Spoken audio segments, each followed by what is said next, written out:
খাদিজা রাদিয়াল্লাহু তাআলা আনহা তিনার বেটি হযরতে ফাতেমাতুজ জোহরা রাদিয়াল্লাহু তাআলা আনহা কি ছোট্ট অবস্থায় ফাতেমাকে ডাকলেন, বেটি ফাতেমা একটু তুমি এসো। ফাতেমা দাঁড়ালেন, দেখছেন তো মা কাঁদছেন।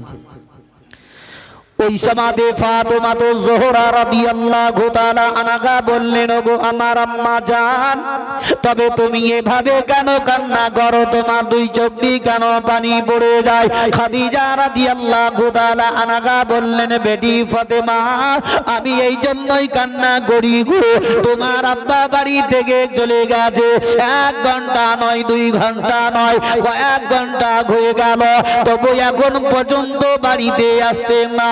তবে ফাতেমা, একটু তুমি রাস্তা থেকে বাড়ি দরজা থেকে বেরিয়ে যাও, রাস্তা দিকে একটু চেয়ে চেয়ে দেখো তোমার আব্বা কতক্ষণে বাড়িতে আসতে আছে। দয়ার নবী মুস্তাফার দিকে লক্ষ্য করে হযরতে খাদিজা রাদিয়াল্লাহু তাআলা আনহা এত কান্না করেন, এত কান্না করেন, খাদিজার দুই চোখের পানি ঝরঝর করে ঝরে যায়। তবে বাপজিরা, ভাইরা, মা বোনেরা আমার, দেখবেন যদি কোনো মানুষ বিদেশের মধ্যে চলে যায়, ওই সমাতে তার বিবিকে আপন ফোন করে দিল, বিবি রে আমি অমুক দিনে বাড়িতে চলে আসছি, তার স্ত্রী বাড়িতে ইন্তজার করতে থাকবে, ঘন্টার ঘন্টা কেটে যায়, যেই দিনকে আসবে সেই দিনকে তার বেটাকে বলবে, বলে বেটা রে রাস্তা ধরে চলে যাও, তোমার আব্বা কত দূরে আসতেছে একটু লক্ষ্য করে দেখো। ওই বাচ্চাটা বড় খুশি হয়ে যায়, বাচ্চা আপন ধরে রাস্তা ধরে চলে যায়। বাবা, কেন নাকি আমার আব্বা আসবে, আমার জন্য বহুত কিছু নিয়ে আসবে। বাচ্চারা খুশি খুশি করতে করতে চলে যায়। তবে বাহির আমার, বাপজির আমার, এদিকে ফাতেমাতুজ জোহরা রাদিয়াল্লাহু তাআলা আনহা মা জননীর চোখের পানি দেখে সহ্য করতে পারলেন না। ফাতেমাতুজ জোহরা কাঁদতে আরম্ভ করলেন। মা খাদিজা রাদিয়াল্লাহু তাআলা আনহা বললেন, ওগো বেটি আর কেঁদো না, একটু এগিয়ে চলে যাও, যাও যাও তোমার আব্বার খবরটা নিয়ে আসো। আমি আর স্ত্রী ভাবে থামতে পারি না, আমার মনটা বড় চটপট করে যায়। হযরতে ফাতেমাতুজ জোহরা রাদিয়াল্লাহু তাআলা আনহা তিনি টুকটুক করে রাস্তা ধরে চলতে লাগলেন।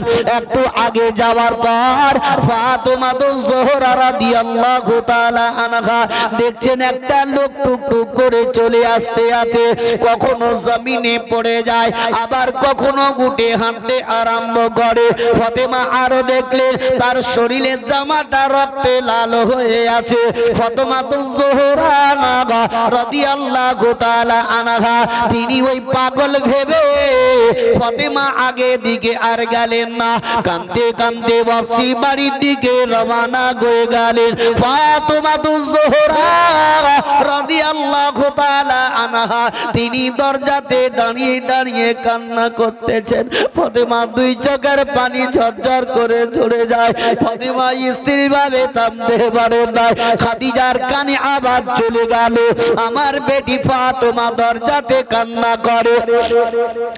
খাদিজা সঙ্গে সঙ্গে দরজাটা খুললেন, দেখছেন তো ফাতেমাতুজ জোহরা দাঁড়িয়ে দাঁড়িয়ে কান্না করে। খাদিজা বললেন, বেটি গো কেন তুমি এভাবে দাঁড়িয়ে কান্না করো? তোমার আব্বার খবরটা নেওয়ার জন্য তোমাকে পাঠালাম, তবে তোমার আব্বার খবরটা বলো না কেন? ফাতেমার মুখ দিয়ে কোনো কথা বের হয় না। ফাতেমা কেঁদে যায় কেঁদে যায়। খাদিজা বললেন, মা রে আমি আর সহ্য করতে পারি না, একবার তোমার আব্বার খবরটা বলো। বিশ্বের নবীর দিকে লক্ষ্য করে খাদিজা এত কান্না করে। খাদিজা ফাতেমাকে সিনাতে লাগালেন, বললেন, বেটি বলো তোমার আব্বার খবরটা বলো। ফাতেমাতুজ জোহরা তবু কোনো কথা বললেন না। তৃতীয়বারে যখন জিজ্ঞাসা করা হলো, ওই সময়তে ফাতেমা বললেন, মা গো আমি রাস্তা ধরে যখন চলতেছিলাম, এমন সময়তে সামনে দেখতে পেলাম একটা পাগলের মতো লোক রাস্তায় চলতে চলতে চলতে কখনো পড়ে যায়, আবার কখনো উঠে হাঁটতে থাকে। ওই লোকটা পাগলকে দেখে আমি ভাবছি বাড়ি চলে এসেছি। জোরে বলো, বললাম না কি কোন জায়গাতে কখন কোন সময় সুবহানাল্লাহ পড়তে, এটাই তো জানলাম না। জোরে বলুন। এই তো আমাদেরকে বলে দিতে হচ্ছে বা এমন একটা কথা শুনবো সেখানে আমরা সুবহানাল্লাহ পড়বো, আর সুবহানাল্লাহ পড়লে কত নেকি আছে, বহুত নেকি। আমরা শুনছি বহুত, কিন্তু মানছি খুব কম।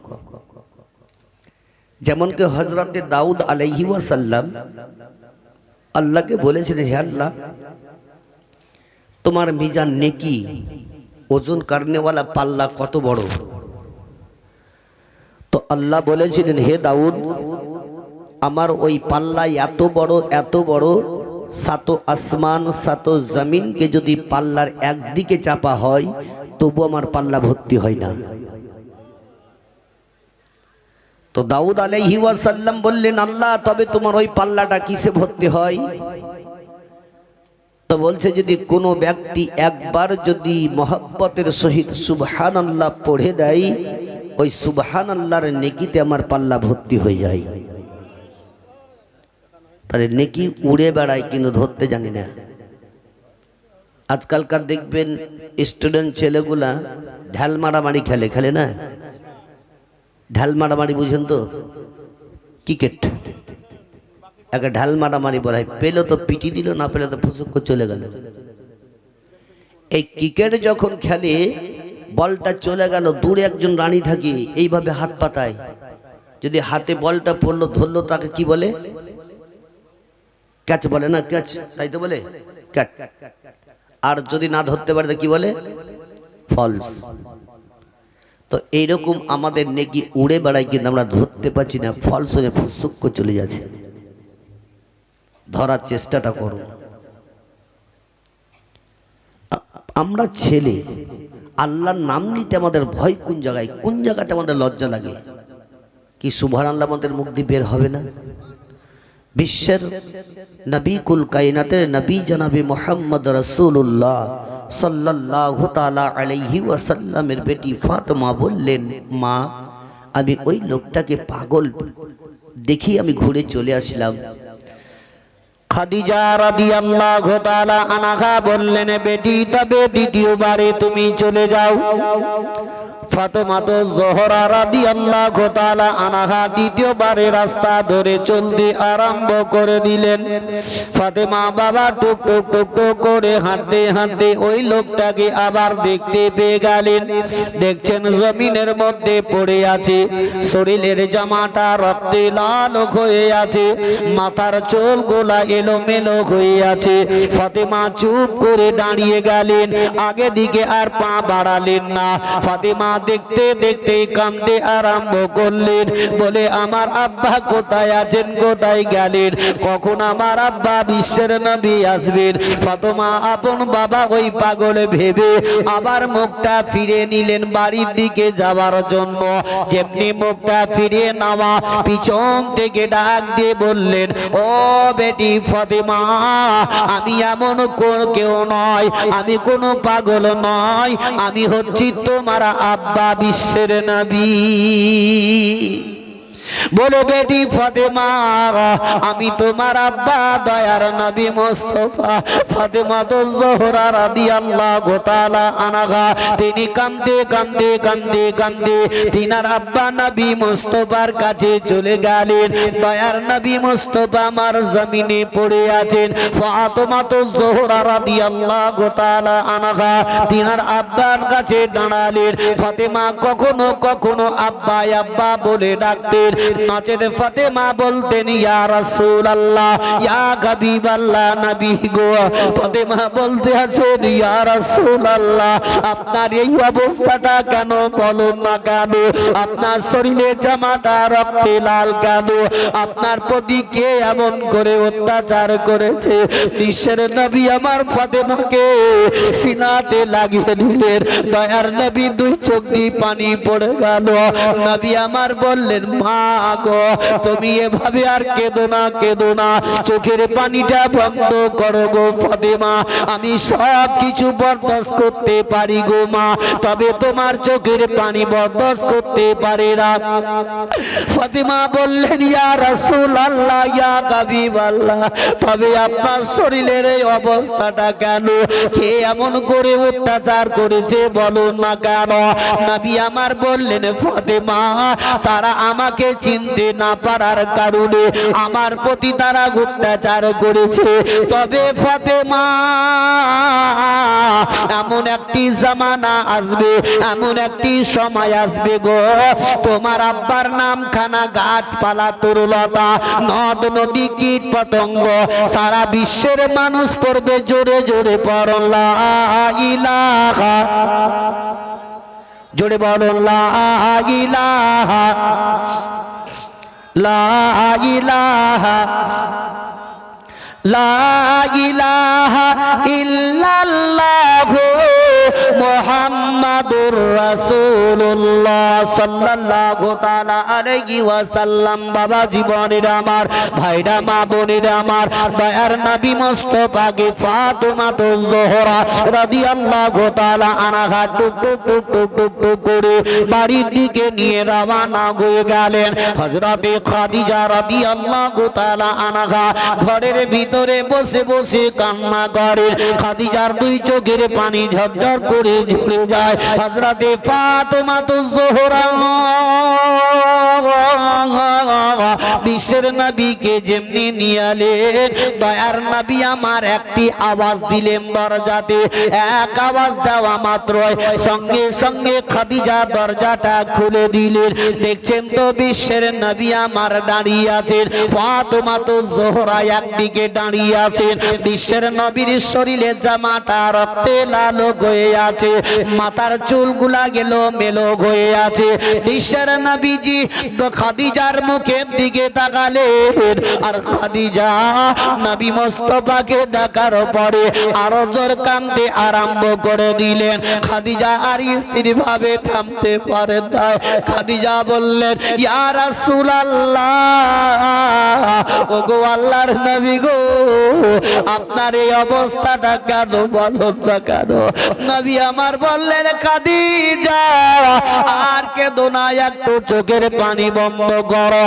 বিশ্বের নবী বললেন ও খাদিজা, আমি তোমাকে একটি কথা জিজ্ঞাসা করব। খাদিজা রাদিয়াল্লাহু তাআলা আনহা বললেন ইয়া রাসূলুল্লাহ ইয়া হাবিবাল্লাহ, নবী গো আপনি কি এমন কথা জিজ্ঞাসা করবেন বলুন না কেন? হযরতে খাদিজার মুখের দিকে তাকিয়ে বিশ্বের নবী বললেন খাদিজা, তোমার দরজাতে আসার পরে আমি একটা আওয়াজ যখন দিয়ে দিই সঙ্গে সঙ্গে তুমি দরজাটা খুলে দাও, তবে তুমি কি দরজাতে 24 ঘন্টা দাঁড়িয়ে থাকো? খাদিজা রাদিয়াল্লাহু তাআলা আনহা বললেন ইয়া রাসূলুল্লাহ, ওগো আমার স্বামী মাথার মনি দয়ার নবী মুস্তাফা, আপনার জন্য আমি 24 ঘন্টা দরজাতে দাঁড়িয়ে দাঁড়িয়ে দাঁড়িয়ে দাঁড়িয়ে ইন্তজার করি, কেননা আপনি কোন মুহূর্তে কোন সমাদে আপনি আমার দরজাতে চলে আসবেন, এই জন্যই আমি 24 ঘন্টা দাঁড়িয়ে থাকি। এক আওয়াজের পরে দ্বিতীয় আওয়াজ যদি আপনি আমার দরজাতে দেন, তবে ওই দ্বিতীয় আওয়াজের জবাবটা আমি আল্লাহর দরবারে কি বলে দিব, তার জন্য আমি দাঁড়িয়ে থাকি। নবীজি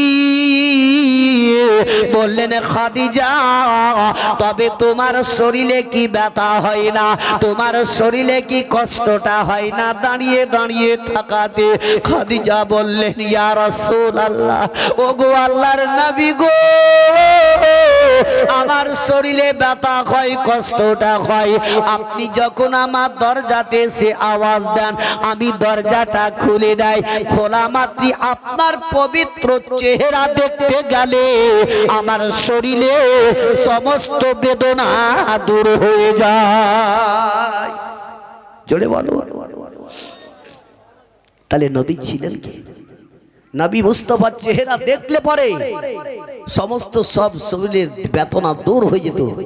আর আজকালকার নারীরা, আজকালকার মা বোনরা জালসা মেলাদ শুনে শিক্ষা বর্জন করে কি? এরা জালসাতে আসে মানে মেলাতে ঘোরার জন্য আসে। দেখেন যারা দেখার তারা মেলা দেখে চলে গেল, যারা জালসা শোনার তারা শুনতে আছে কি ভাই?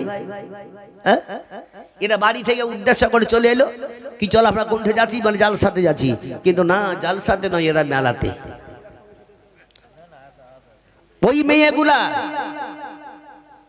আপন যদি স্বামী, তার স্বামী যদি রাত্রিবেলাতে কোথাও যায়, 10টা 11টা বেজে গেল আসতে, ও নিজের পেটটা শান্তি করে খুব নাক ডেকে ডেকে খুব ঘুমাচ্ছে, বুঝলেন? এইসা যদি বলে রহিমের মা উঠতো, দুটো ভাত গিলা দিস তো, যেমন তুমি খুলি খাও গা, কি ঠিক না বেঠিক বলেন? এরা কি শিক্ষা অর্জন করছে গেলা? আজকে আমরা শিক্ষা অর্জন আমাদের শোনার ভাই শুনতে হয়, চল জালসা চলছে চলে যায়, কি পরিবর্তন এখন হন মায়ের আমার। যে কয়টি মা আমার আছেন অবশ্যই জীবনে কাহিনী শোনার পর কিছু একটু পরিবর্তন হন। জান্নাত পাওয়া সহজ কথা নয়। এহানো বিশ্বের নবীজি আমার দয়ার নবী রহমাতুল্লিল আলামিন খাদিজার বাড়ি থেকে যাওয়ার পরে একদিন গুহাতে গর্তে আল্লাহ রাব্বুল ইজ্জাতের জিকিরের মধ্যে শামিল হইয়াছে। জোরে বলুন সুবহানাল্লাহ। এ ভাই আপনার এই জায়গাটা কি বলছে গ্রাম? বাবলা বোনা, মানে বাবুলের বিচুনগুলা বুনে বুনে বুনে বুনে বাবলার গাছ হয়েছিল, তো হয়ে গেছে বাবলা বোনা নাকি? নাম কিছু একটা উদ্দেশ্য থাকে। এই বাবলার গাছ আছেই বলে বাবলা বোনা বিচে কেউ বুনেছিল। এই বাবলা বোনা থেকে কোনো একজন ব্যক্তি যদি বোম্বাই দিল্লি যদি যায়, তো বাড়ি থেকে বের হওয়ার সময় দেখবেন মনটা তার খারাপ করবে, একা একা যেতে ভালো লাগবে না। লাগবে কি? যদি আরেকজন হয়তো একটু ভালো লাগতো, গল্পই গল্পই চলে যেতাম। আবার কিছু কিছু যুবক ছেলেরা আছে পেটের দায়ে যেমন দিল্লি বোম্বাই বহুত বহুত দূর দিয়ে কেরালা টেরালা দিয়ে খাটার জন্য যায়, যায় না? এরা যখন একাই যায় তখন বাস স্ট্যান্ডে কিংবা রেল স্টেশনে যাওয়ার পর বসে বসে বসে খুব চিন্তা করে, যাবো কি যাব না, যাবো কি যাব না। এমনি করতে করতে সারাদিন কাটিয়ে দিল। সন্ধ্যার সময়তে বাড়ি এসছে ঘুরে, কি ব্যাপার? বলে গাড়ি ফেল। বলে না গাড়ি নাই, গাড়ি আজ বন্ধ। তাহলে একাই যেতে কণ্ঠিত্য লাগে, খারাপ লাগে, সঙ্গী হলে ভালো হয়। তবে ভাই আমার, বাপজিরা আমার, মায়ের আমার, এই পৃথিবীর দুনিয়া ছেড়ে তো একাই একাই যেতে হবে, হবে না? হবে না? তাহলে একাই যে যাবো তো যেতে কি ভালো লাগবে?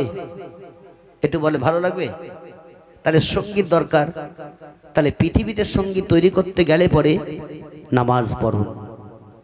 পৃথিবীতে যদি সঙ্গী তৈরি করতে হয় জিকির করুন। পৃথিবীতে যদি সঙ্গী তৈরি করতে হয় দান খায়রাত করুন। পৃথিবীতে যদি সঙ্গী তৈরি করতে হয় মাহে রমজানের রোজা রাখুন। তাহলে এরাই যাবে আপনার সঙ্গী সাথী হয়ে। জোরে বলুন। আর মাতালদের সোহবাতে বসবেন তো মাতালি বুদ্ধি পাবেন, পাবেন না? পাবে না? যেমন একটা লোক, এক মাতাল বুঝলেন, রাস্তা দিয়ে যাচ্ছে আর ওদিক থেকে মৌলবি সাহেব বুঝলেন খুব ধাও ধাও করে চলে আসছে, খুব তাড়াতাড়ি একটা কাজে যাচ্ছে। তো মাতালটা মৌলবিকে দেখে বলছে, মৌলবিকে আমি প্রশ্ন করব। এই প্রশ্ন করবে, এই নিয়তটা এঁকে নিয়েছে মাতাল। তো মৌলবিটা যেমন কাছাকাছি এসছে আর হাতটাকে ধরে বলছে, মৌলবি সাহেব আপনাকে আমি একটা প্রশ্ন করব, উত্তর দিতে হবে। মৌলবি সাহেব বলছে, ভাই আমি একটু কাজে যাচ্ছি, খুব আর্জেন্ট আছে, তবে তুই কালকে প্রশ্ন করিস, তোর উত্তরটা আমি দিয়ে দিব। এই মাতাল এক্ষুনি করবো, এক্ষুনি উত্তর দিব। মাতালের দিকে হয় না? হয় না? আপনাদের দেশে মাতাল আছে তো? বহুত আছে ভাই, কোনো দেশ আর বাকি আর নাই। তো এই মাতাল বললেন, বারবার বলে, মৌলবি সাহেব রেগে বলছেন, তোর প্রশ্নটা কি আছে তো একটু বল তো দেখি। তো মাতাল বলছে, মৌলবি সাহেব আল্লাহ প্রত্যেক মাসে একটা একটা করে নতুন নতুন চাঁদ দেয়, তো পুরাতন চাঁদটা যায় কতি? মৌলবি চুপ।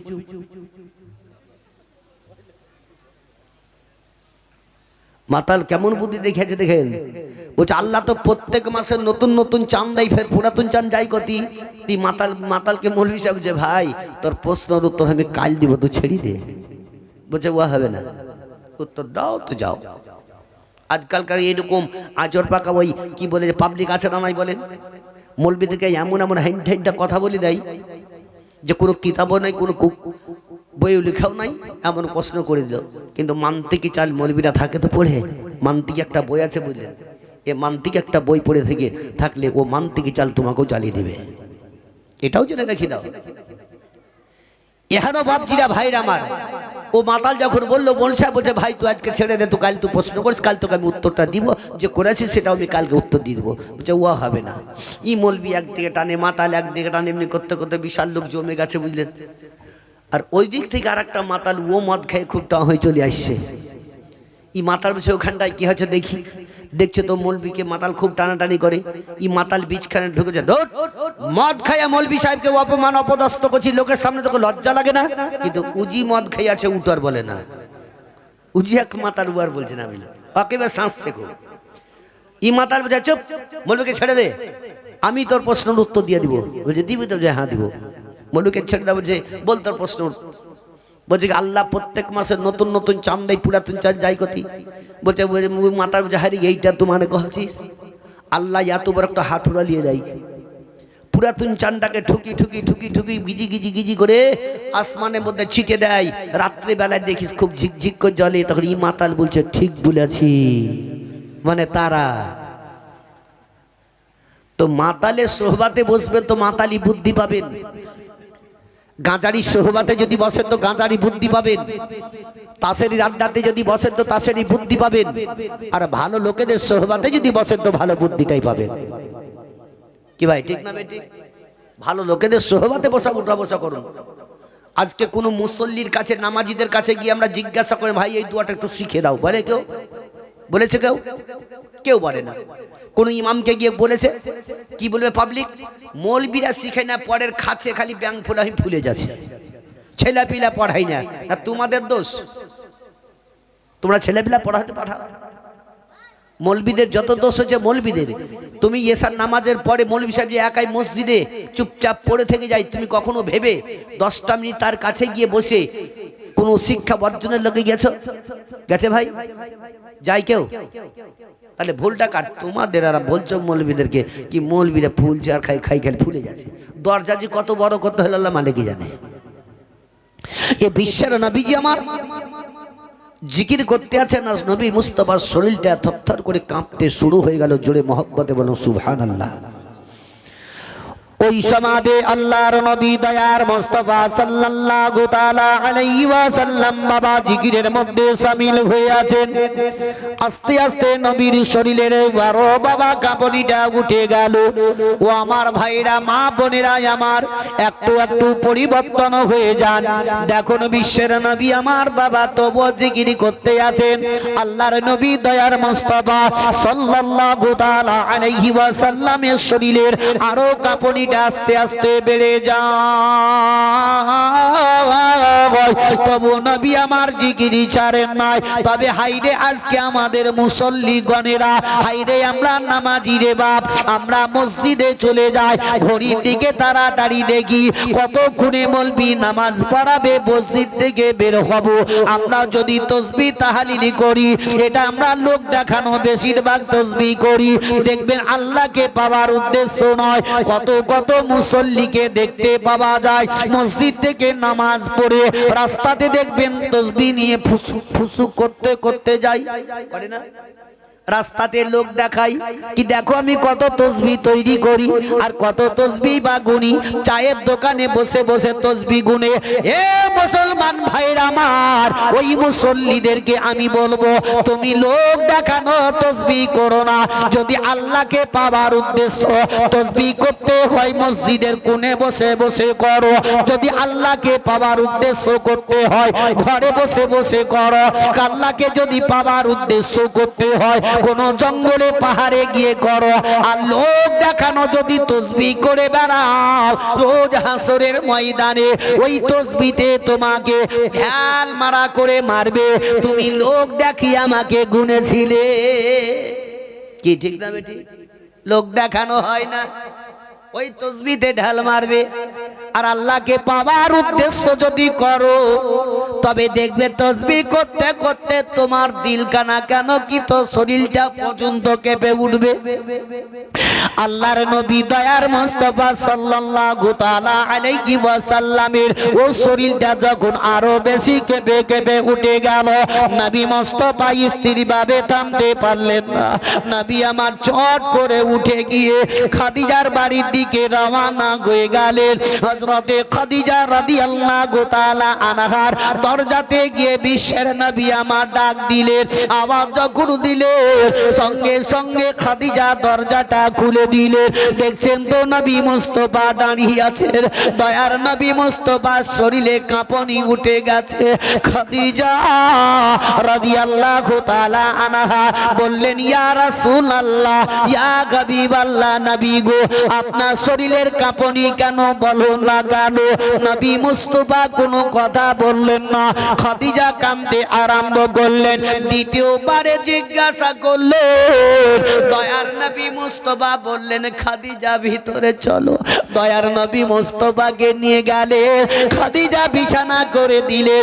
দয়ার নবী মুস্তাফা আমার শুয়ে গেলেন। খাদিজা রাদিয়াল্লাহু তাআলা আনহা বিশ্বের নবীর সিথানের নিকটে বসে গেলেন।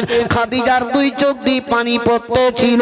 বিশ্বের নবী আমার ইশারা করে বলছেন, ও খাদিজা কেঁদো না, কেঁদো না, চোখের পানি একটু বন্ধ করো।